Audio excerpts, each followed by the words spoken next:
Bismillahirrahmanirrahim. Jom kita start dengan Ummul Kitab Al-Fatihah. A'udzu billahi minasy syaithanir rajim. Bismillahirrahmanirrahim. Alhamdulillahi rabbil alamin. Ar-Rahmanir Rahim. Maliki yaumiddin.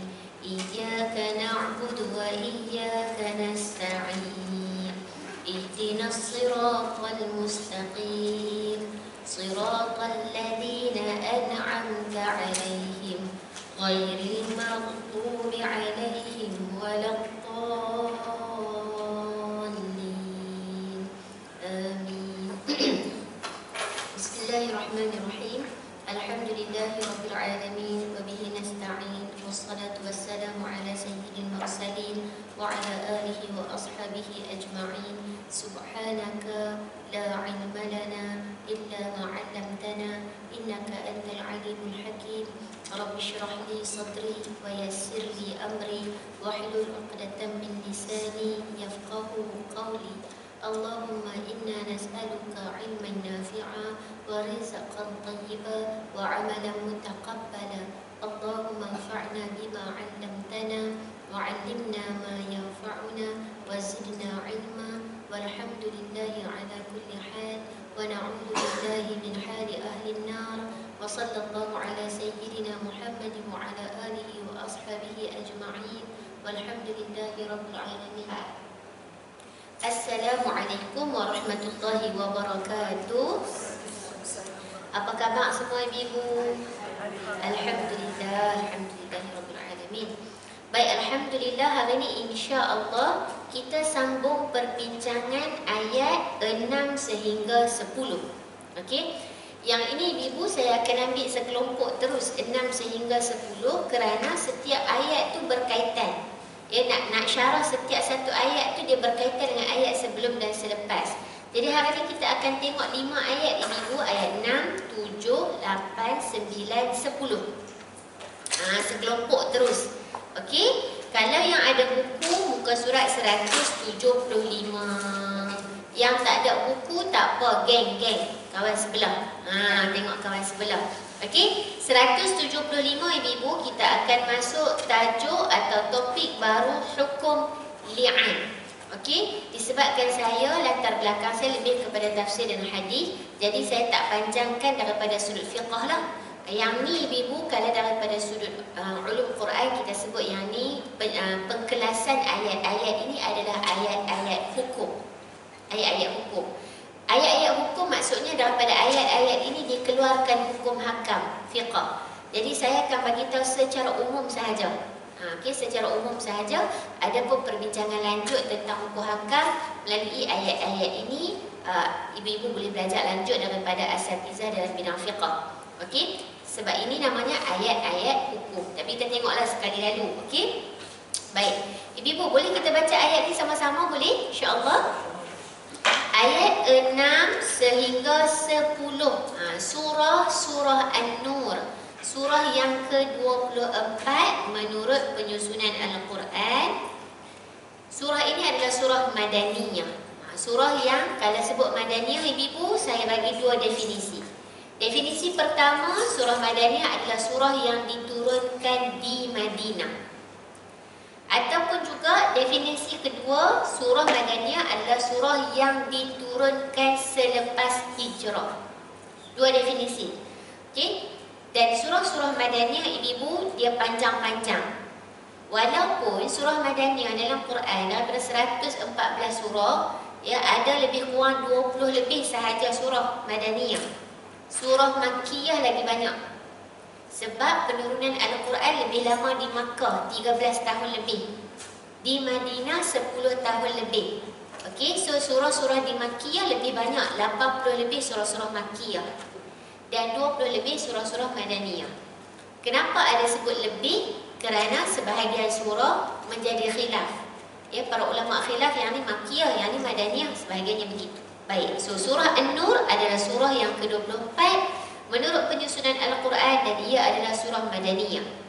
Berarti ibu kalau nak tengok spesifik sikit lagi, Surah-surah Madani adalah surah-surah yang bercerita tentang hukum hakam. Kalau tengok sampai ke ayat 10 kita akan bincang hari ini semua hukum hakam. Permulaan hukum hakam untuk zina, kemudian minggu lepas, bulan lepas ataupun kelas lepas kita masuk hukum qadhaf, menuduh, melempar orang berzina. Sekarang hari ini hukum yang berikutnya kita nak tengok adalah hukum li'an. Hukum li'an. Apakah maksud hukum li'an? Sekejap lagi kita tengok setelah membaca. Jom kita baca sama-sama ayat 6 sehingga 10 insya-Allah.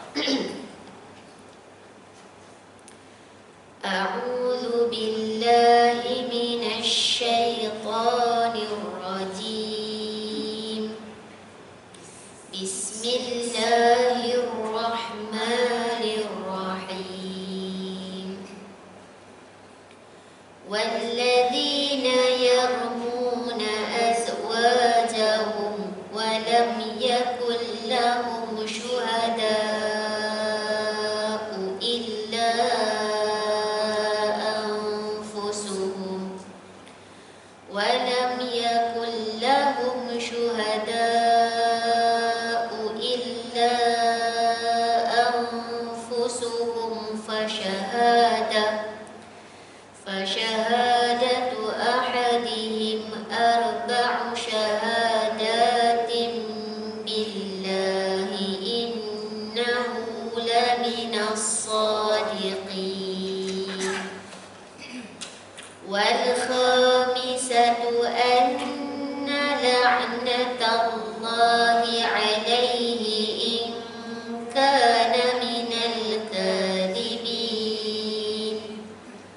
ويدرأ عنها العذاب أن تشهد أربع شهادات بالله إنه لمن الكاذبين والخامسة أن غضب الله عليها إن كان من الصادقين ولولا فضل الله عليكم ورحمته وأن الله تواب حكيم. Sadaqallahul azim. Ibu-ibu boleh sahaja berhenti di mana-mana bila terhenti nafas.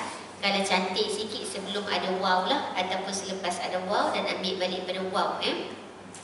Tapi tadi saya lajak, jadi bagi ibu-ibu yang nafas pendek sedikit tak apa, maksudnya ulang balik perkataan tu lah.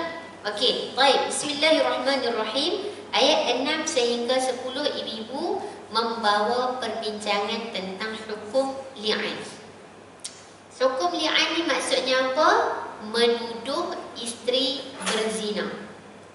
Okey, yang sekarang ni isteri tuduh suami ataupun suami tuduh isteri. Tetapi spesifik kalau nak cerita tentang tuduhan ke atas wanita. Kerana hukum qazaf sebelum ni pun cerita tentang hukum kepada muhsanat, wanita-wanita suci.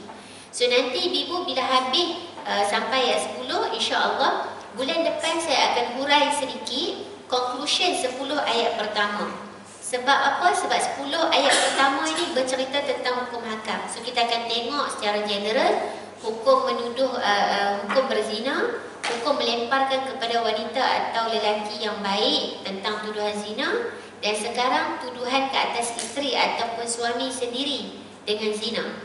So bila nak masuk ayat 11 nanti kita akan buat conclusion dulu insya-Allah. Baik. Hari ini kita tengok hukum li'an. Sudahlah jelas pada ayat yang telah lalu betapa beratnya hukum yang harus ditimpakan kepada orang yang ada kedapatan oleh 4 saksi atau mengakui terus terang bahawa dia berzina. Yang sebelum ini tuduhan qazaf, tuduhan seseorang wanita yang baik muhsanat, kita dah tengok dah tahun lepas pula, dah jauh sangat tu, bulan lepas ibu. Okey, tuduhan kepada wanita yang baik ataupun lelaki yang baik dengan tuduhan zina. Ataupun memang ada saksi. Bukan ataupun tuduhan tu bersaksi dengan 4 saksi. Ataupun zaman sekarang ni tak dapat 4 saksi, mungkin ada CCTV. Ya, CCTV memang nampak kata check in dua-dua orang yang bukan mahram ke dalam satu hotel misalnya. Okey. Secara asas ayat bulan lepas kita tengok mesti tuduhan itu dengan 4 saksi. Kalau tak datangkan 4 saksi, dia yang dihukum. Orang yang menuduh tu. Kerana mencemarkan nama baik seorang lelaki ataupun wanita yang baik. Itu kan kita dah tengok. Ataupun zaman sekarang CCTV. Ataupun persatuan penduduk kumpul ramai-ramai pergi serbu. Itu juga antara kesaksian yang dibolehkan. Ataupun orang yang berzina itu sendiri yang mengaku. Hari tu bulan lepas ada seorang ibu di hujung ni. Saya pun tak ingat ibu mana. Kan, Ustazah, kalau dia sendiri cerita, berarti dia mengaku. Okey, so yang tu dalam hukum qazaf. Baik. Dan sudah jelas pula bagaimana beratnya hukuman bagi orang yang berani tuduh perempuan baik-baik melakukan zina. Kalau dapat kemukakan 4 saksi yang jelas, ya, laksana pisau dimasukkan ke sarungnya. Yang ni lah antara keistimewaan tafsir Hamka. Hamka ni dia banyak analogi, dia banyak bahasa-bahasa puitis. So kadang-kadang kita baca tu tak boleh baca sekali. Sebab baca sekali, 2 kali mungkin tak faham. Tetapi memang pun ibu kerana para ulama mengatakan, sebab itu di dalam surah Al-Alaq dia main 2 kali iqra. Iqra bismi rabbikal ladzi khalaq, khalaqal insana min 'alaq, iqra wa rabbukal akram. 2 kali iqra berarti pengulangan. Ketika mana turunnya wahyu yang pertama. Kata ulama kerana nak menunjukkan baca tu tak boleh baca sekali je. Belajar tak boleh belajar sekali je. Belajar kena berkali-kali, baca pun kena baca berkali-kali, supaya kita betul-betul mendapat kefahaman. Rupa-rupanya di sebalik iqra' tu pun ada lagi maksud-maksud yang tersembunyi kan. So kalau Hamka ni kadang-kadang ada tafsiran dia yang memerlukan lebih beberapa kali untuk faham. Okey? Baik. Gerak ke belakang ibu, saya tak baca habiskan, nanti ibu boleh baca. Kita nak tengok lanjut pada muka surat 177. Yang ni, yang daripada 175, 176 dengan atas 177 itu Hamka sebut balik daripada hukum zina, kemudian hukum qadhaf, terus nak masuk ke topik baru. Ini kita sebut munasabah ibu menurut Al-Quran, iaitu perkaitan di antara ayat dengan ayat. Sekarang timbullah soal keraguan seorang suami. Nampak tak? Paragraf muka surat 177. Dekat situ baru nak masuk hukum li'an. Nampak ibu-ibu? Okey? Baik. Sekarang timbullah soal keraguan seorang suami terhadap isterinya sendiri. Okey, ini topik li'an. Baru nak masuk topik li'an dekat muka surat 177. Okey, dekat paragraf sekarang timbul lah. Dia dah mula dah sikit daripada bawah ni, tapi saya tak panjangkan, ibu-ibu boleh baca sebab saya nak bagi gist sahaja. Sekarang ni isu dia dalam hukum li'an ni macam mana boleh timbul? Ada suami yang ragu-ragu, dia rasa isteri dia berzina dengan lelaki lain, ataupun isteri yang ragu-ragu merasakan suami dia ada zina dengan lelaki lain. Jadi nak buat tuduhan ke atas suami sendiri atau isteri sendiri. Yang qazaf ibu menuduh orang secara umum. Ia tidak menyebutkan suami ataupun isteri. Li'an ini terkait laknat ibu. Okey? Baik. Inilah yang dimaksudkan dengan ayat 6 sehingga 10 dalam surah An-Nur. Kalau seorang lelaki mengetahui isterinya berbuat zina dan dia mengadukan hal itu kepada hakim. Ibu nampak tak kat mana saya baca? Nampak ya? Okey.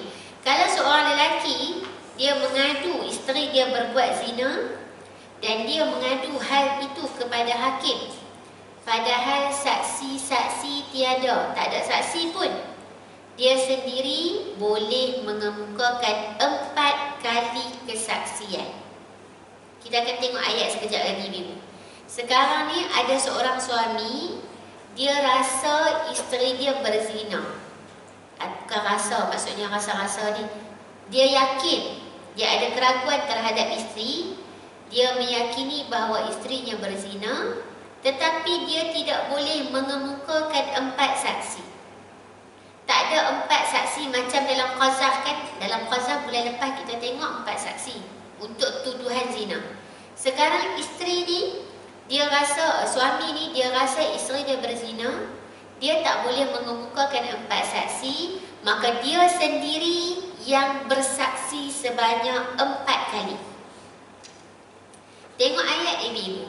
Walladzina yarmuna azwajahum, dan orang-orang yang menuduh istrinya dengan zina. Yarmuna, melemparkan tuduhan zina ataupun menuduh istrinya berzina. Walam yakul lahum syuhada, sedang mereka tiada saksi yang boleh mengesahkan. Ya, tak ada saksi, tak ada 4 saksi yang nampak isteri dia berzina, tapi dia yakin isteri dia berzina. Ya, illa anfusuhum, kecuali dia sendiri yang boleh mengemukakan kesaksian. Yang ni ibu bukan maksudnya tak boleh tuduh, tapi kena berhati-hati. Dan inilah yang kita belajar masa qadhaf. Tak boleh senang-senang sebut zina, tak boleh senang-senang menuduh zina ataupun melemparkan tuduhan, sehinggalah kita pasti, sehingga ada saksi. Sekarang suami nak tuduh isteri berzina, 4 saksi tak ada. Illa anfusuhum, kecuali dirinya sendiri. Fasyahadatu ahadihim, maka persaksian dia sah daripada sudut syarak bagi seorang yang menuduh itu, hendaklah dia arba'u syahadatin billah, dia bersumpah dengan nama Allah sebanyak arba'u syahadat, 4 kali. Nak datangkan 4 orang dia tak ada, tapi dia boleh bersaksi dengan 4 kali syahadat, persaksian. Bukan asyhadu an la ilaha illallah Nabi Ibu nak. Syahadah tu penyaksian, witnesses. So orang tak ada 4 orang, dia boleh bersaksi dengan dirinya sendiri sebanyak 4 kali penyaksian. Baik. Innahu laminas sadiqin, bahawa sesungguhnya dia dari orang-orang yang benar. Okey. So ini permulaan kita nak faham tentang li'an. Dia tak boleh datangkan saksi 4 orang. Dia boleh mengakui depan hakim yang dia melihat ataupun meyakini isterinya berzina dengan arba'u syahadat, 4 kali penyaksian. Perhatikan dalam buku kita balik ibu, muka surat 177. Bolehlah susun kata tuduhan itu demikian bunyinya. Ini lafaz li'an. Ini lafaz li'an. Dengan ini saya si fulan, anak si fulan. Okey, 4 kali ni. Dengan ini saya si fulan, anak si fulan, nama suami itulah, menuduh isteri saya yang namanya si Anu, si fulanah lah no. Okey, si fulanah binti fulan telah berbuat zina dengan si Anu. Suami dia membuat kesaksian dengan nama dia. Sebagai contoh, saya A bin B. Dengan ini menuduh isteri saya C binti D bahawa C binti D, isteri saya ni, telah berzina dengan seorang lelaki namanya E bin F. Berat ibu ya. Berat ni ibu. Perhatikan, di atas nama Allah saya bersumpah. Ini lafaz li'an. Sekali saya nak bagi definisi li'an. Di atas nama Allah saya bersumpah bahawa keterangan yang saya beri ini adalah benar. Sebab tu di hujung ayat tadi, wa innahu laminas sadiqin, bahawa sesungguhnya dia di kalangan orang-orang yang benar. Perkataan ini diulang sebanyak 4 kali. Ya.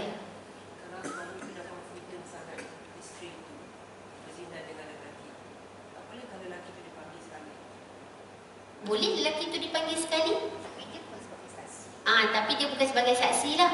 Tapi kalau dia mengaku dan terang lagi jelas, isteri mengaku, si Anu tu mengaku, jelas lah, tak payah datang yang ini. Kalau tuduhan, contoh suami dia dia nampak isteri dia berzina. Isteri tak mengaku lagi ataupun mungkin dia kata, tak ada apa pun, tak buat apa-apa pun. Okey, laki pun cakap, kami tak buat apa, kami sembang aja. Ini contoh je lah, contoh je ibu.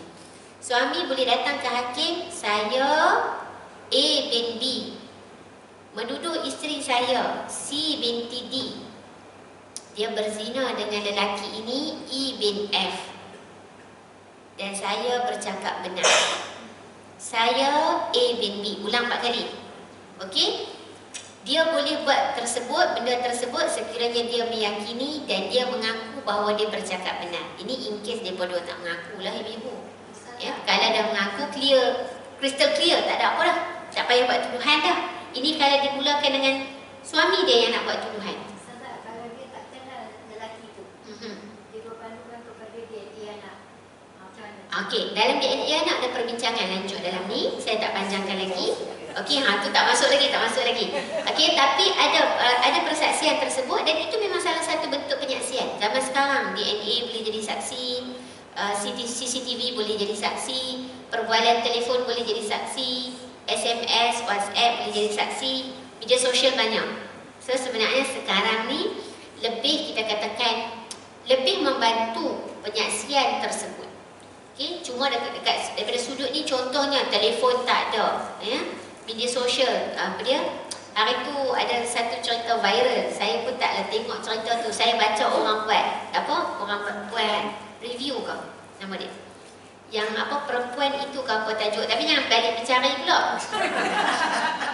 Saya nak cerita, kata dia nak track, dia nak tracking suami dia tu buat tak baik dengan wanita lain. So dia ada cara. Jadi saya fikirlah ayat tentang ayat ni lah. Dia nak buat penyaksian, dia nak pergi serbu, mungkin dia pun ada kekangan, dia nak hantar spy, mungkin ada kekangan. Jadi dia nak mencari bukti untuk dia dapatkan suami dia berbuat tidak baik dengan wanita ni. Dia ada tracker dia tu lah. Saya pun tak tahu benda tu memang ada apps ke ataupun dicipta dalam cerita, tak tahu. Tapi saya tengok review, awak orang duk marah sangat. Kadang-kadang ibu kita tak gaduh tengok cerita pun. Betul tak? Tengok orang emo dekat Facebook. Ni awak yang emo sangat ni kan? Marah ni. Ya, marah ni. Pasal apa? Rupanya cerita. Jadi kita, tapi kadang-kadang benda tu memang ada cerita betul. Jadi saya suka follow kalau bacaan-bacaan begitu untuk educational purpose. Baca macam saya pesan ke ibu-ibu. Baca daripada orang yang berkepakaran dalam bidang tersebut. Jangan baca daripada page-page berita, page-page hiburan, jangan baca. Nak baca cerita tentang faraid, cari hukum hakam, cari orang yang berpengalaman dalam hukum hakam faraid. Ustaz, ustazah ataupun lawyer yang uruskan kes. Baru kita baca tu dengan ilmu. Kalau tidak, kita baca dengan nafsu, kita ilmu lebih, betul tak? Dia tak patut ni ambil harta anak yatim, kita tak tahu apa-apa lagi. Baca daripada hakim, apa ulasan dia. Okay? So daripada DNA tadi, ya, DNA salah satu perkara yang membuktikan. Allah Ta'ala. So yang tu dah tak boleh nafi dah.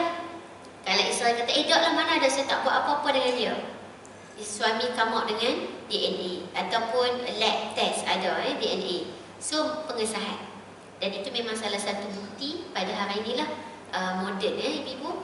So sebenarnya sekarang ni lagi terkehadapan. So teknologi boleh digunakan, tidak ada salahnya. Cuma dekat situ juga sekarang ni macam-macam juga, bahaya juga kan. Pengklonan, ada AI. AI tu bahaya sangat ibu-ibu, betul tak? Dia boleh buat muka kita, boleh buat wajah kita. Takut lebih daripada itulah, na'udzubillah min zalik kan. So menjawab secara ringkas, adakah DNA juga salah satu? Ya, DNA adalah salah satu bentuk penyaksian. Kalau suami tu boleh kamak dengan DNA tu lagi clearly lah. Ini kalau sampai mengandung dan juga sampai melahirkan anak. Dan benda ni memang membara dalam masyarakat ibu. Sebab tu surah ini nak menceritakan tentang apa? Matlamat surah An-Nur, kalau ibu ingat, saya dah cerita panjang awal sedikit dulu. Matlamat surah An-Nur adalah untuk penjagaan masyarakat. Itu matlamat besar surah An-Nur. Untuk menjaga kedamaian, keselesaan, kesejahteraan masyarakat. Macam mana kita nak nampak kenapa permulaan dia hukum hakam? Nak duduk sejahtera, nak bentuk masyarakat yang sejahtera, aman, damai, dia bermula daripada tidak menuduh zina, tidak berzina, ya, tidak bertuduhan suami dan isteri. Bahkan suami isteri menjaga rumah tangga, kerana rumah tangga tu yang akan membentuk masyarakat yang sejahtera. Dan kita akan tengok sampai habis ibu-ibu, patutlah surah An-Nur ini dia katakan cahaya. Kerana apa? Kerana cahaya itu dia mesti bermula daripada individu, masuk ke dalam keluarga, dan keluarga yang baik membentuk masyarakat yang baik. Daripada situlah masyarakat akan bercahaya, maksudnya mendapat jalan yang baik. Nanti kita akan panjangkan insya-Allah. So, secara jelasnya, secara ringkasnya ada ibu. Tapi ada perbincangan dalam buku ni juga secara lanjutlah di belakang. Mungkin saya tak baca, tapi ada. Hamka ada bincang pasal anak dan sebagainya, ada juga di buku surat belakang. Baik. Berapa kali ibu? 4 kali. Ayat ke-7 perhatikan ibu. Wal khamisatu anna la'natallahi alaihi. Boleh berhenti kat situ untuk baca. Ya. Wal khamisatu anna la'natallahi alaihi in kana minal kadhibin. Dan sumpah yang kelima. Tadi 4 kali dia baca nama dia kan? Tadi Hajar kata kalau kata tak kenal lelaki tu, boleh bagi kita sebagai lelaki sesiapa, tapi tuduhan yang pasti yang pertama atas isteri dia tadi kan. Okey, 4 kali dia baca tadi. Saya A bin B menuduh isteri saya C binti D berzina dengan lelaki yang bernama E bin F. Okey, menuduh isteri saya yang tadi, ibu tengok lafaz dia. Dan saya bersumpah bahawa saya memberi keterangan yang benar. Saya bercakap benar. Lafaz ini diulang 4 kali. Lafaz yang sama. Wal khamisah. Dan yang kelima. Yang kelima apa yang nak kena sebut? Anna la'natallahi alaihi. Yang kelima dia hendaklah berkata bahawa laknat Allah akan menimpa dirinya. Laknat Allah ke atas dirinya. In kana minal kadhibin. Sekiranya dia di kalangan orang-orang yang dusta.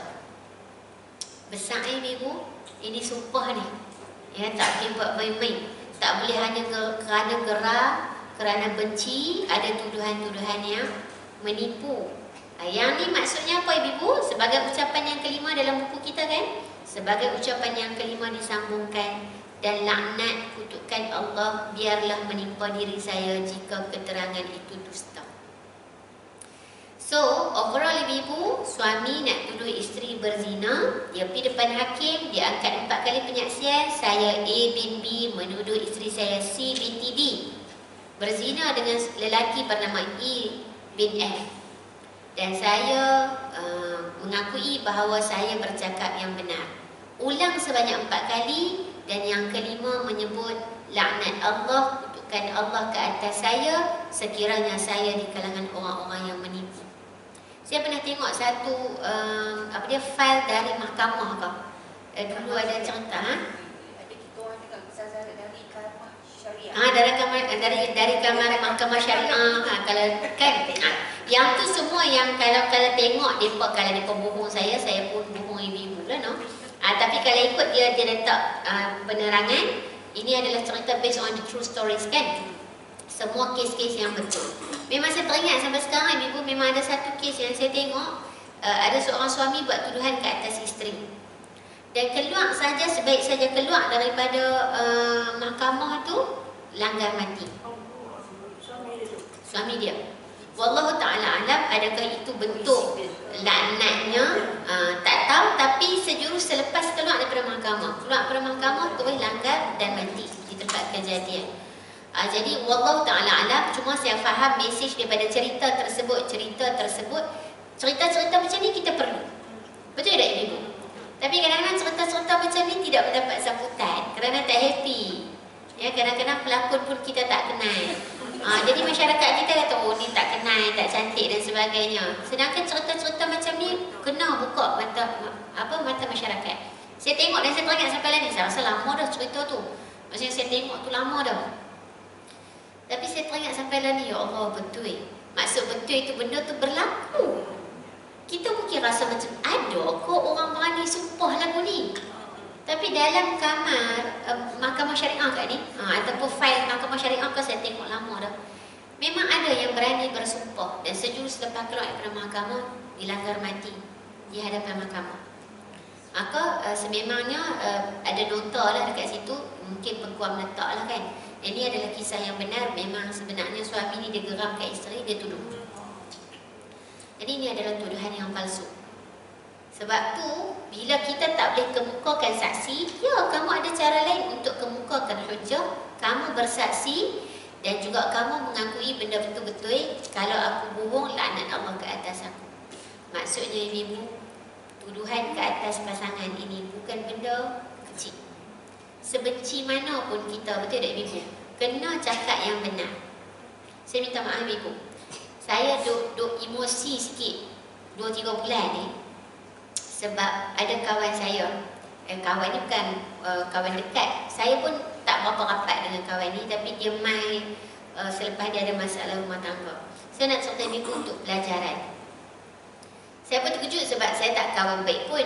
Tak, maksudnya kita kan ada kawan-kawan rapat, duk mesej tiap hari. Yang ni bukan kawan-kawan baik, tapi lepas dia ada problem, dia cari saya. Cuma saya tak nasihat apa-apa. Saya kata cuma pergi ke cari ustazah yang lain lah, sebab saya bukan bidang kaunseling. Apa dia, rumah tangga semua. Cuma mungkin dia perlukan orang untuk bercerita. Ya, dia ada masalah rumah tangga. Dan bila ada masalah tu, sebenarnya duduk elok-elok. Bila mai ada masalah rumah tangga, suami dia nak buat tuduhan nusyus atas dia, nak fight sampai dia tak dapat harta pencarian, dan nak fight sehingga dia tak dapat hadanah. Hadanah penjagaan anak-anak. Ibu, maksudnya suami dia bila bergaduh ni, terus dia nak fight semua benda. Suami dia nak fight untuk dapat anak, nak fight untuk semua harta dapat dekat suami. Harta sepencarian pun dia tak mau izinkan isteri dia dapat. 13 tahun, 14 tahun kahwin, dia tak mau bagi isteri dia dapat seduit pun. Dan dia tuduh isteri dia nusyus. Berat ibu, berat. Saya sedih ibu sebab takkan tak ada kebaikan isteri sedikit pun dalam 14 tahun hidup.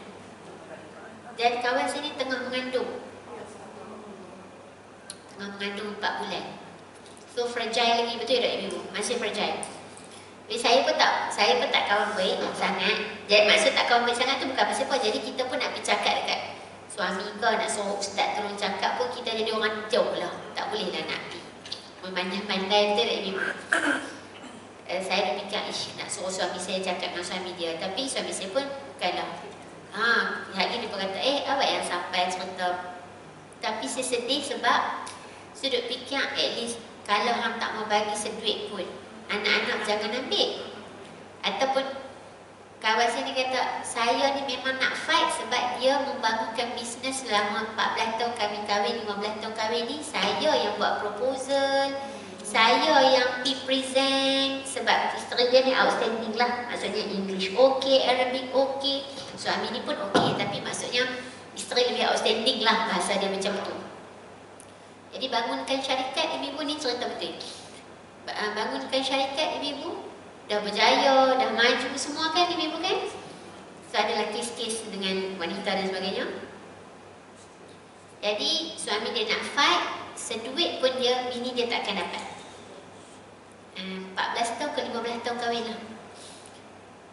Dan dipendekkan cerita, dia kata kat saya, dia kata, saya ni ustazah, kalau tak dapat duit pun tak apalah. Walaupun sebenarnya saya nak duit. Sebab hak saya 14 tahun takkan tak ada sedikit pun jasa saya dalam rumah tangga. Dia keluar pergi bisnes. Ibu-ibu, satu benda yang ibu kena belajar juga, harta sepencarian. Untuk kita detailkan lagi lah kefahaman tentang harta sepencarian. Tapi saya bukan bidang, jadi saya tak pandai sebut lah. Tapi sebab dia ada banyak perbincangan harta sepencarian ni, daripada sudut bini, isteri, macam mana isteri nak tuntut. Maksudnya apa ruang lingkup harta sepencarian. Berbeza dengan suami. Dulu saya attend dekat kuis, kita buat seminar harta sepencarian. Sahaja fokus yang tu je. Hak tu pun tak habis ibu. Belum masuk faraid belum masuk faraid, belum masuk hibah. Harta sepencarian je. Half day kita buat seminar dulu kan. So So dia kata, saya kalau ikut saya memang naklah harta sepencarian. Sebab saya tahu saya berjasa. Maksudnya saya, kalau dia tak tenang, dia tak boleh keluar bisnes. Saya uruskan anak-anak, saya jaga rumah, saya sediakan pakaian. Betul kan ibu? Saya masak makanan, walaupun tak masak setiap hari, tapi saya ada sumbangan dalam rumah tangga yang membuatkan dia tenang, boleh keluar bekerja mencari rezeki. So saya berhak dalam harta sepencarian dia. Tapi kalau dia tak mau bagilah, saya okey Ustazah, tapi jangan ambil anak-anak saya. Betul lah mak-mak ni kan, apa pun berlaku, anak nombor satu, anak yang hujung, anak yang perkara tak akhir dia fikir. Perkara pertama dia fikir, perkara tak akhir pun dia fikir anak juga. Tang dia tu dia tak kisah. Betul tak ibu? Duit I boleh cari, dia kata, tapi I nak anak je. Tapi sekarang ni suami dia fight untuk anak pun dia nak ambil, atas alasan isteri kawan saya ni ada mental health punya isu. Okey, mental health punya isu ni sebab apa? Sebab pergolakan rumah tangga ni lah. Disebabkan pergolakan rumah tangga ni, kawan saya tak berapa sihat, ada anxiety, ada depression, ada beberapa perkara lah kesihatan mental. So dia nak kata, dia nak sebut kawan saya ni gila. Maka disebabkan kawan saya gila, tak boleh mendapat hartanah kerana tak boleh menjaga anak. Jadi dia nak kait semua tu. Ibu-ibu saya nak sebutkan, saya kata Allahu Akbar. Kita ni kalau kita benci macam mana pun kat pasangan kita, dia tak sangkut baju ikut kita punya style ke, ya, dia main lepak ke apa, tang situ ke, tang mana, sangkut kat kerusi meja makan ke apa. Mungkin ada kemarahan kita, ada kadang-kadang kita rasa tak larat nak cakap dah ke dan sebagainya. Tapi be rational. Takkan tak ada sumbangan kebaikan dia. Saya tak pernah cerita ni kat mana-mana. Eksklusif lah ni kat sini kan. Jangan bawa keluar cerita ni. Tapi sebab alang-alang sebut, saya rasa macam, jadi 3-4 bulan ni bila saya tahu saya dapat cerita ni, saya asyik nak teriak je. Nak mudah. Sebab saya kata, betapa penindasan dan kezaliman terhadap wanita ni macam tu je. Dia kena tengok daripada awal kawan saya ni ada anxiety dan depression, berhenti kerja semua. Bermula pada pergolakan rumah tangga lah ibu-ibu. Kawan saya ni macam bank, jawatan tinggi-tinggi jugalah. Tapi disebabkan dah start ada pergolakan, dia dah find out suami dia ada affairs dekat tempat kerja. Dekat tempat kerja sendiri. So dia dah tak berapa okey, dia rasa sesak dada, sesak nafas and everything, sampai dia dah tak boleh dah nak bekerja kan, dia kata kan. Dia punya productivity kerja tu dah low sangat. Kadang-kadang kena lari pergi toilet sebab tak boleh bernafas. Kadang-kadang kena lari pergi kereta sebab tak boleh bernafas. Maksudnya dia nak kena calm down, anxiety, depression, macam tu kan. So dia buat keputusan untuk berhenti kerja. Masa dia berhenti kerja tu, saya pun tak tahu juga. Sebab kawan jauh ni kan. Jadi kita tak tahulah kehidupan masing-masing, kecuali duk tengok kat Facebook, kat IG, hi, bye. And one day dia cakap, Ustazah, I ada benda nak cerita kat you. Kata, okay, ya boleh je, jomlah kan. Tapi saya kena susun jadual, dia kata. So okay, kita jumpa, meet up kat mana-mana. So saya pun habaq kat husband saya, kata, kawan ni dah lama tak kontak, tapi bukan kawan kontak harian. Kita pun kenal-kenal hi gitu je. Tapi dia ajak keluar, ada benda tu kot bang, bolehlah keluar set. So saya kata keluarlah, jumpa kan. So bila jumpa tu cerita tu, tapi setitik air mata pun tak keluar kawan-kawan. Ibu-ibu, sorry kawan-kawan tak ada. Tu dah cerita. Yang saya ni yang duk tahan air mata. Dia pakai sunglasses yang besar tu kan, jadi dia cover up dia punya mata. Dia kata, I okey je lah kalau dia nak fight untuk harta kan. I dah tak, I malah nak gaduh pasal harta. Tapi I nak anak I saja. So saya cakap, tak apalah, saya lorongkan dekat orang yang mahir untuk bincang benda ni sebab saya pun tak pandai. Tapi dalam sebulan lepas saya tanya tu, dia dah ada lawyer lah. Dia sedihnya ibu sebab benda tu macam tu je. Yang duduk aman 14-15 tahun hanya kerana seorang wanita yang tiba-tiba mengganggu di tempat kerja. Maka sebab tu ibu, benda ni real. Saya tak pernah hadap benda macam ni. Maksudnya selalu orang mengadu pasal nafkah. Selalu orang mengadu, kebanyakan orang cakap, Ustazah suami saya tak bagi nafkah. Ustazah suami saya banyak bagi duit dekat mak dia. Katanya sebab Ustazah suami saya ada satu kes, kawan saya daripada Sabah ke Sarawak, saya tak ingat. Dia tulis dekat Facebook, DM saya, dia kata, Ustazah, mak mentua saya cakap direct dengan saya, aku lagi berhak atas harta anak lelaki aku. Sebab aku yang belah. Aku yang bagi anak aku mengaji, aku bagi education dekat anak aku. So hang tak berhak dapat banyak, aku berhak dapat banyak. So kes-kes macam tu kebanyakan yang main kat saya cerita nafkah. Saya dengar dan saya bagi saluran lah. Maksudnya saya tak akan solve sebab bukan bidang saya Ibu. This is the first time ever Ibu yang main yang cerita tentang macam kita tengok kat cerita, kat apa? Kat drama. Saya mula duk fikir, betul ke cerita ni anak kena tabayun juga, betul tak? Sekali kita pergi kesian-kesian, rupanya dia main cerita benda lain. Tapi sebab kita pun tak tahu, saya pun tak tahu nak tabayun macam mana sebab bukan kawan baik. Jadi saya pun tak tahu nak korek kat siapa. Jadi saya kata tak apalah, hampirlah dekat ustaz ni dan lawyer ni. Saya bagi kenalan tapi dia dah dapat lawyer lain juga, tak apa. So kita ambil tahu macam tu je lah. Tapi kawan saya guru, ini habis kat sini tahu ibu jangan keluar cerita sebab dah teremosi. Kawan saya ni dah ada suicidal thoughts. Dia dah fikir untuk suicide. Dia dah fikir sampai nak bunuh diri. So yang tu mental health yang sangat dah climax dah lah, dah climax. Dia memang bagi tahu saya, Ustazah, I dah memang fikir nak terjun daripada bangunan. So daripada situ memang saya jadi macam saya kata kat suami saya ni, ibu-ibu yang jangan sibuk rumah tangga orang. Saya baru nak buka mulut. Suami saya cakap, yang jangan. Kalau tengok kat Facebook pun baca-baca kan, kadang-kadang baca-baca, abang tengok ni.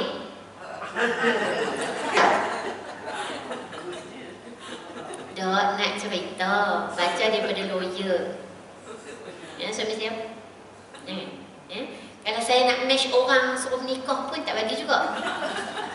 Orang tertua kan ibu kan, kadang-kadang ada kawan main, Ustazah cari saya tak berjodoh lagi ni kan, dia ada kenal lagi ni, kita match dua ni. Itu pun suami saya kata, yang fikir masjid kita, jangan fikir masjid orang lagi. Suami saya tak bagi kan. Jadi saya kadang-kadang, alamak, orang ni orang soleh bang, orang ni orang soleh, kita perkenal lah. Tak apalah ya, dia pun perkenal sendiri, jangan kacau. Suami saya cukup strict kan. Jadi bila cerita ni, saya kata saya nak teman kawan ni pergi mahkamah ke apa, suami kata tak payah, bagi dia cari kawan dia sendiri. Kita bukan orang dekat-dekat kan. Jadi tapi ibu nak katanya, apa penutup saya nak cerita, kata kawan saya ni bila sampai tahap dia dah ada suicidal thoughts, dia dah fikir untuk terjun daripada bangunan, itu antara mental health issue yang dah climax dah kan. So kita mesti selamatkan.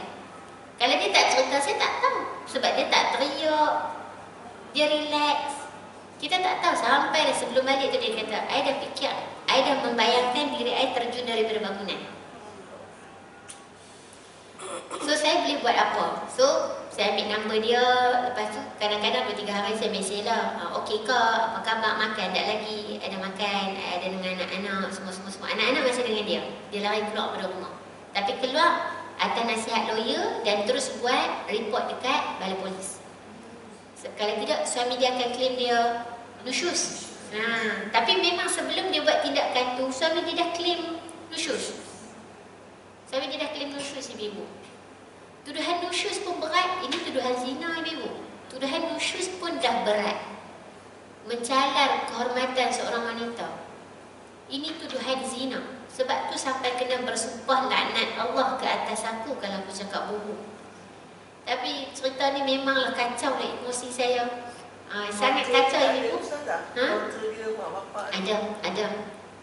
Bapa dia orang besar-besar juga. Maksudnya boleh fight. Kalau dia nak fight, dia boleh fight. Dia ada orang besar-besar, maksudnya orang academician. Maksudnya educated. Dia tahu saluran mana nak pergi. Bukan tentang ada kabel ke apa, tak. Dia bukan tentang kabel. Cerita macam ni tak ada kabel dah ibu.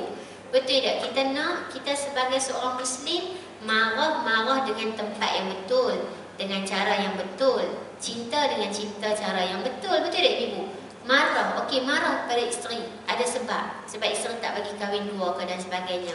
Tak apalah, buat cara yang betul. Sebab tu kalau ibu ingat ada satu, kalau yang follow page Ustazah Noni, saya dah tulis dekat Ustazah Noni dalam 2-3 minggu lepas saya rasa. Saya kata suami kalau pun isteri ada buat kesalahan, didik sampai betul. Tapi kalau lah dah tak boleh terdidik, kembalikan kepada mak bapak dia dengan cara macam mana hang pula ambil. Hang pula ambil dia sihat, dia tak gila macam mana hang kata hari ni, sebab dia tuduh gila kawan saya tu. Jadi disebabkan tuduhan gila tu, dia nak ambil hartanah anak-anak sebab seorang wanita mak dah gila tak boleh jaga anak. Sanggup baby bu. Saya ni nak angkat spanduk dah dekat depan mahkamah ni. Geram. Saya kata kat suami saya, tak boleh lah, kenapa orang lelaki nak kena buat macam ni? Suami saya kata, bukan semua orang lelaki. Emo dah tu kan. Kesian ibu, kawan saya ni muda lagi, awal 30-an. Ya, berhenti kerja dah stable, education bagus, one of the best student dekat universiti dulu. Maksudnya education bagus, keluarga bagus, orang baik-baik. Kalaupun ada kesalahan isteri, tegur, itu tanggungjawab suami, betul tak? Ya, tegur elok-elok ataupun asingkan tempat tidur. Quran dia bagi tahu. Kalau kata dah tegur tak boleh, asingkan tempat tidur sebagai satu hukuman untuk dia rasa kata suami ni ada kemarahan. Boleh buat. Tapi dengan cara lain, kalau nak menikah lain pun, saya tak bukan anti poligami dah ibu. Kalau nak menikah lain pun, buat dengan cara yang betul. Ni kawan saya find out lepas setahun. Dan lepas setahun, suami dia janji nak complicated ya, complicated lah. Tapi yang complicated tu saya tak cerita panjang. Tapi yang sampai 3 benda ni dia nak hukum isteri dia. Dia nak hukum, dia nak claim nusyus, dia nak ambil hartanah, dia nak fight sampai isteri dia tak dapat seduit pun. Takkanlah tak ada jasa walaupun katalah betul wanita ni nusyus pun. Takkan tak ada jasa ibu ni mengandung anak ketiga dah. Takkan tak ada jasa, betul tak ibu? Kalau saya cerita ni emo tu bukan sebab apa ibu. Emo memikirkan nasib-nasib wanita yang kadang-kadang macam tu je orang lelaki buat kan. Subhanallah, la haula wala quwwata illa billah. Jadi ibu doalah kawan saya tu. Saya tak cerita dekat tempat lain, saya tak cerita sebab ala-ala kita nak sebut tuduhan zina ni berat, tuduhan nusyus pun berat kan. Nak nusyus pun satu benda yang berat, apatah lagi tuduhan zina. Sebab itu Al-Quran sebut kalau betul seorang tu nak dituduh isteri dia macam tu, yang kelima dia kena sampai sebut laknat Allah ke atas aku kalau aku cakap bohong. Okey, baik ibu. Sebagai ucapan maaf, pada saat itu, nampak tak ibu? Pada saat itu si perempuan tidaklah langsung direjam atau didera, dipukul dengan cemeti, disebat. Okey, sekarang isteri dah dituduh oleh suami kan? Bila suami tuduh, adakah terus kena sebat, terus kena rejam dan sebagainya? Belum. Ini nak tabayun dulu ni. Okey, betul dah isteri cakap ni, suami cakap ni betul dah. Okey. Tetapi dia diberi kesempatan pula untuk membela dirinya, iaitu apabila dia menangkis serangan itu dengan kata-kata seumpama. Okey, sekarang ayat ini mai pula yang ke-8. Ayat ke-8. Sebab tu kita kata hari ni kita mengaji ayat berkelompok, sebab dia semua dalam satu cerita. Ayat ke-8 ibu, wa yadra'u 'anha al-'adzab an tashhada arba'a shahadatin billah innahu laminal kadhibin. Dan bagi menghindarkan hukuman siksa dari isteri yang kena tuduh, hendaklah wa yadra'u 'anha al-'adzab, untuk dia mempertahankan diri dia daripada kena siksaan, azab, kena rejam, kena sebat dan sebagainya, kena pukul. At-tashhada arba'a syahadatin billah, dia pula kena bersumpah dengan nama Allah arba'a syahadat, 4 kali penyaksian bahawa suami yang tuduh dia tu 4 kali bahawa suaminya yang menuduh itu di kalangan orang yang menipu, orang yang berdusta. Innahu laminal kadhibin. So nak balas balik, yang ni adilnya Islam. Ya, tak tuai pukul sebab suami tuduh. Okey, sekarang isteri pula. Isteri nak cakap apa? Nak bela diri tak? Nak bela ke nak mengaku? Saya nak bela. Okey, bela, silakan bela diri. 4 kali isteri pula kena angkat syahadah, penyaksian. Bahawasanya apa yang suami saya sebut tu semuanya tak betul, berdusta, tipu. Perhatikan ibu, saya naik saksi pula di hadapan Allah. Muka surat 177 lagi. Nampak tak? Yang ni, saya naik saksi pula di hadapan Allah bahawasanya suami saya itu bercakap dusta. Nampak tak ibu? Yang ni ayat 8. Okey? Dijelaskannya perkataan itu sampai 4 kali. Okey, so saya pula yang B, apa dia tadi, C binti D tadi ni, C binti D, dia pula kata aku naik saksi di hadapan Allah bahawasanya suami aku bercakap bohong. Aku C binti D bersumpah dengan nama Allah bahawa suami aku A bin B tadi bercakap bohong. 3, saya naik saksi di hadapan Allah bahawa apa yang suami saya cakap itu adalah bercakap bohong. 4, saya naik saksi di hadapan Allah, saya bersumpah di hadapan Allah bahawa apa yang suami saya cakap itu adalah bohong. Innahu laminal kadhibin, dia adalah di kalangan orang-orang yang berdusta. Dan yang kelima, ayat yang ke-9. Wal khamisata anna ghadaballahi 'alaiha. Sebagai penutup, hendaklah dia iringkan dengan dan biarlah kemurkaan Allah menimpa ke atas diri dia. In kana minas sadiqin, sekiranya suami saya itu berkata benar. Saya naik saksi di hadapan Allah, saya bersumpah dengan nama Allah bahawa suami saya itu cakap bohong. Dan biarlah laknat Allah atau kemurkaan Allah ke atas saya sekiranya dia di kalangan orang yang benar. In kana minas sadiqin. So penutup yang kelima, maka kedua-duanya sama juga. Kalau isteri tuduh suami pun macam tu, kalau suami tuduh isteri pun macam tu. Tapi kalau ibu nampak, masa qazaf pun cerita pasal perempuan, betul tak? Yang ni pun macam cerita pasal perempuan. Maksudnya lelaki yang tuduh kepada isteri.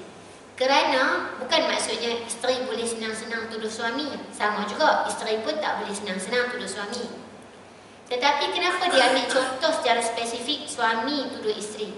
Kerana sangat mencela kehormatan seorang wanita tuduhan-tuduhan sebegini. Bahkan zina ibu-ibu, zina, pelacuran dan sebagainya sangat-sangat besar implikasi dan kesan ataupun akibatnya kepada kehormatan seorang wanita. Kalau ibu ingat, dalam 2-3 bulan lepas masa kuliah yang sebelum ni, saya bagi tahu saya tengah baca satu buku, dah habis dah buku tu. Buku tu Duhai Puteriku. Nipis saja. Berapa puluh ringgit ni saya pun tak ingat. Kalau ibu boleh cari. Apa dia ya, saya tak ingat pula dah. Duhai Puteriku saya ingat saya. Nanti saya ni ataupun saya bawa main contoh. Penulis dia kata apa? Anak perempuanku, soalannya begitulah. Anak perempuanku, kamu mesti berhati-hati, mesti jaga diri dan sebagainya. Sebab bila berlaku penzinaan ataupun rogol, sesuatu yang mencalar ataupun merosakkan kehormatan perempuan lah, kesannya kamu yang akan terima lebih buruk pada suami. Pada lelaki.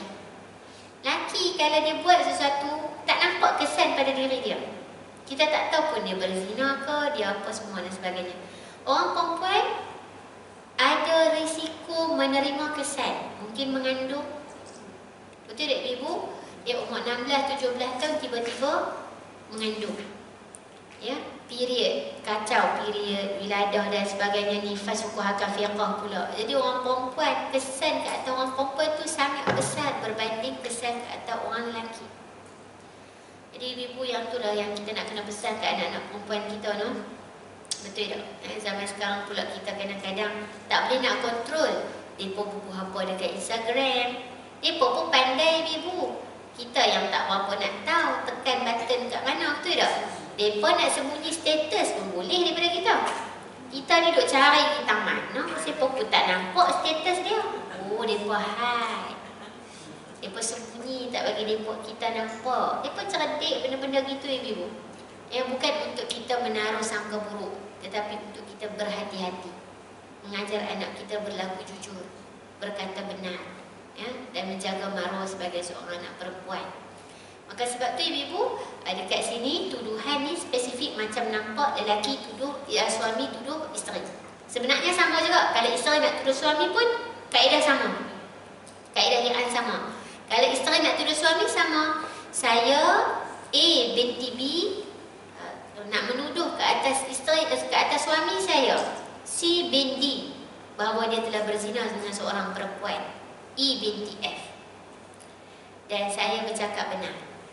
Kalaulah saya bohong, laknat Allah ke atas saya. 4 kali syahadah tadi, dan yang kelima laknat. Yang itulah sebenarnya ibu-ibu li'an. Jadi apa definisi li'an ni ibu? Kalau li'an ni ibu boleh tengok kat sini ada panjang cerita, tapi sebenarnya proses yang tadi tu li'an dah tu. Ya, secara asas li'an adalah kita mengatakan laknat Allah atau kemurkaan Allah, ya, ke atas kita sekiranya kita bercakap bohong. Li'an itu terkait dengan laknat. Maksudnya meletakkan apa? Isteri mendapat laknat sekiranya dia bercakap bohong, ataupun suami dia mendapat laknat sekiranya dia menuduh pembohongan ataupun penipuan ke atas suami dia, ke atas isteri dia. Tapi sebenarnya dua-dua tu sama ibu. Kalau kita tengok tadi, suami bersumpah ataupun menuduh isterinya berzina, okey, dan laknat ke atas dia kalau dia bercakap bohong, betul kan? Okay, ini situasi A ibu. Situasi A, suami tuduh isteri berzina 4 kali penyaksian. Yang kelima dia kata laknat Allah ke atas aku kalau aku cakap bohong. Isteri pula defend. Isteri kata 4 kali. Ya, dengan 4 kali tu aku menafikan apa yang suami aku itu tuduh. Laknat Allah ke atas aku kalau aku bercakap bohong. Berarti laknat tu ibu di tengah-tengah. Kalau yang ni cakap bohong, laknat ke atas dia. Kalau yang ni cakap bohong, laknat ke atas dia.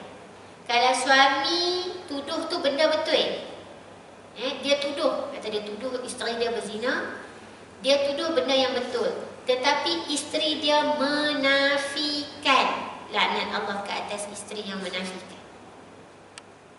Kalau suami tuduh, suami yang bercakap bohong, jelas tak ibu? Suami yang cakap bohong, isteri dia tak berzina pun. Suami yang geram sangat, ya, tak bagi nikah dua ke, tak apa ke, dalam situasi-situasi yang selalu ada tersebut, ya, dia bohong, dia sengaja mencipta sangkaan tersebut mengatakan isteri dia, ataupun mungkin zaman sekarang kita kadang-kadang tengok ada upah lah, yang upah orang masuk bilik dan sebagainya, dia menipu. Maka laknat Allah ke atas suami yang menipu tadi. So antara dua orang ni, dua-dua terbeban dengan risiko laknat ke atas mereka berdua. Sama juga kalau isteri tuduh suami, ya, kalau suami buat tapi suami yang menafikan, berarti suami yang menipu lah. Dia berzina tapi dia menafikan tuduhan, maka laknat ke atas dia. Tapi kalau suami tak berzina, isteri yang geram, ya, dia menipu, maka laknat ke atas dia. Berarti kedua-duanya terdedah dengan laknat dan kemurkaan Allah ke atas mereka berdua. Jadi satu fikiran asas adalah kita mesti memastikan sebelum membuat tuduhan. Tak boleh bermudah-mudahan. Sebab tu ibu kena ada bukti terlebih dahulu, kena nampak dengan mata, ada video mungkin atau CCTV, atau hari ini mungkin wanita melahirkan dengan DNA-nya dan sebagainya. Semua tu perlu kepada bukti.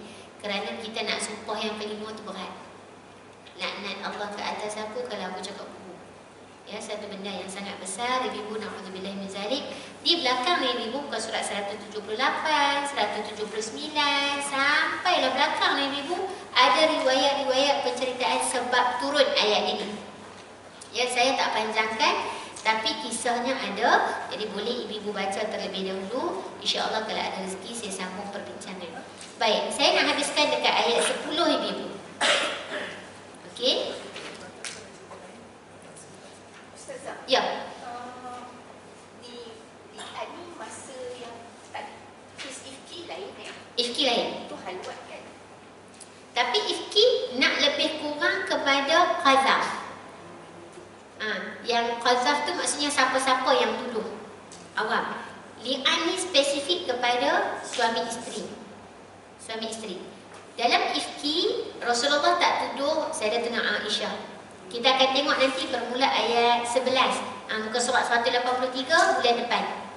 Yang ni menarik ibu, yang ni lebih lagi ayat mata.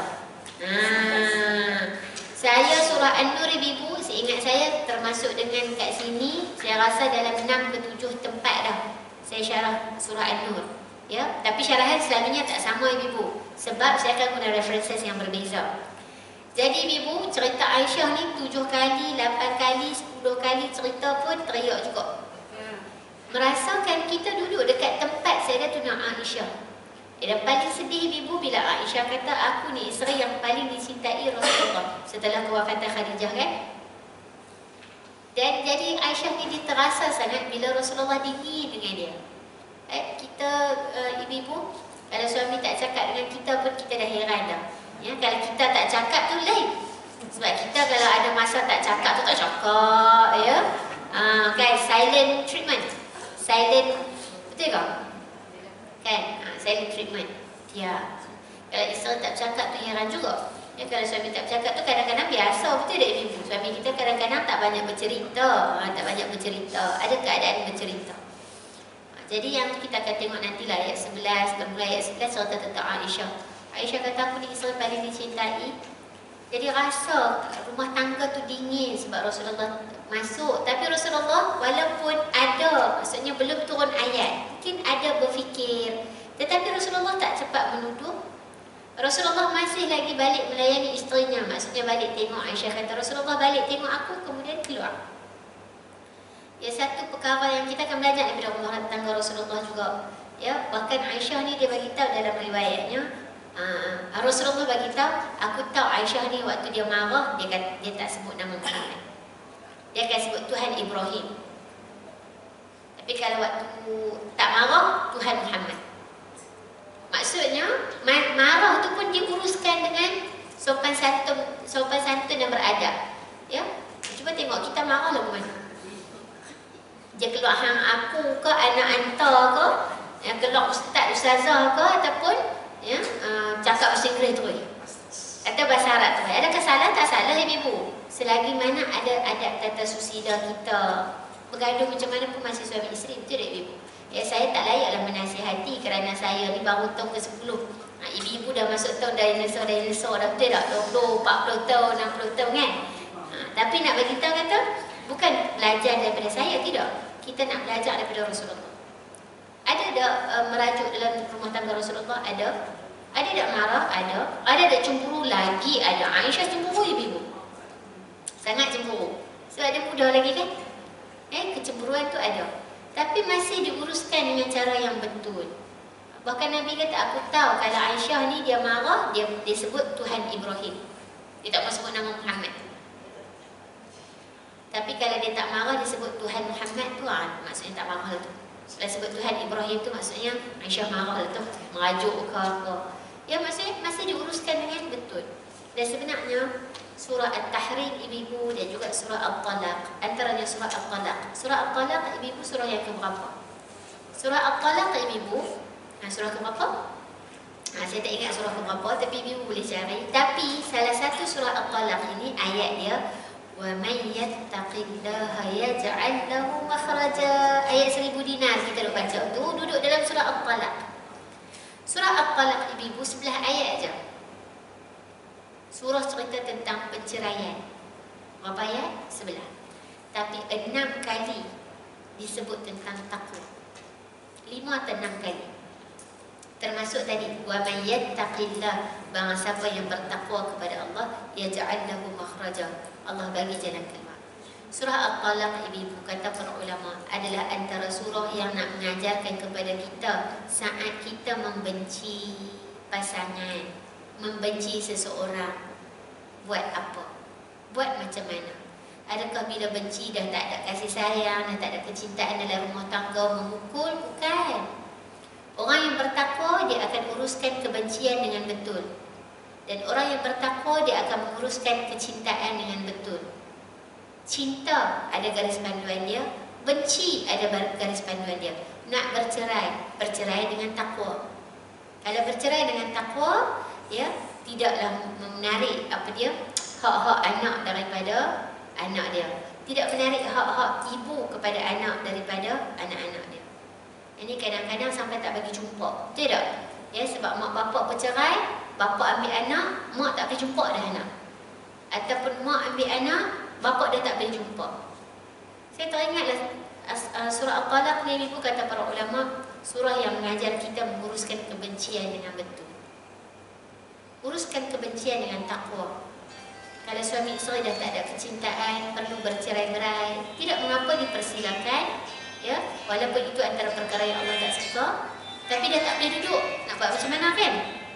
Uruskan dengan betul. Orang yang bertakwa akan bercerai dengan jalan yang betul, ya, tidak beremosi, begitu.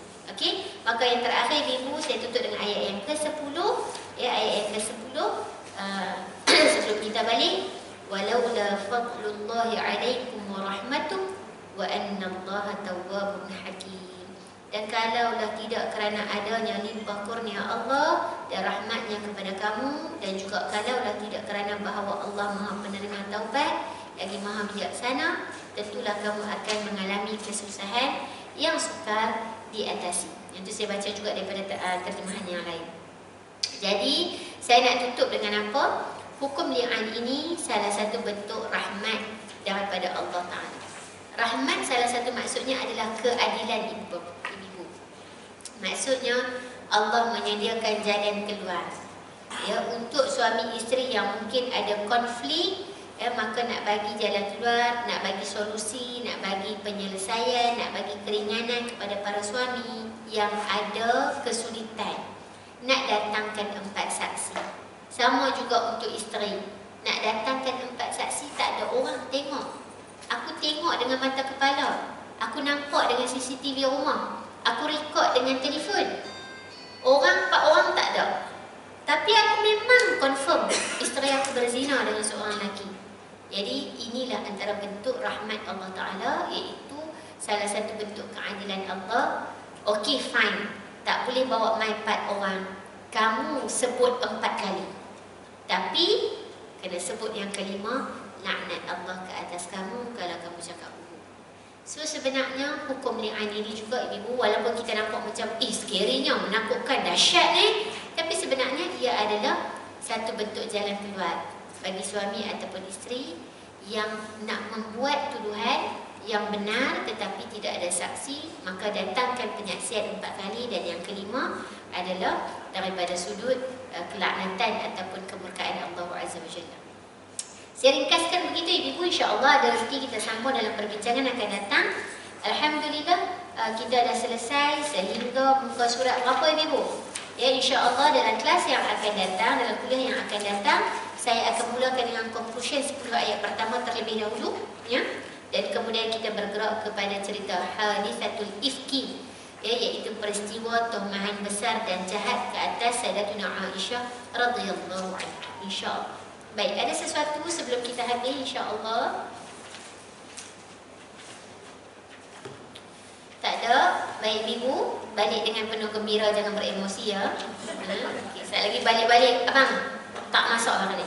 Geram dengan cerita ustazah. Jangan. Sekali lagi, dia pun tak bagi mai kuliah dah lagi. Okey, jumpa lagi ibu insya-Allah. Mohon maaf salah silap saya, kurang lebih saya. InsyaAllah ada rezeki kita jumpa balik. Jom kita tutup dengan kafaratul majlis dan suratul asri. Subhanakallahumma wa bihamdika asyhadu an la ilaha illa anta astaghfiruka wa atubu ilaik. Bismillahirrahmanirrahim. والعصر إن الإنسان لفي خسر إلا الذين آمنوا وعملوا الصالحات وتواصوا بالحق وتواصوا بالصبر ربنا تقبل منا إنك أنت السميع العليم. السلام عليكم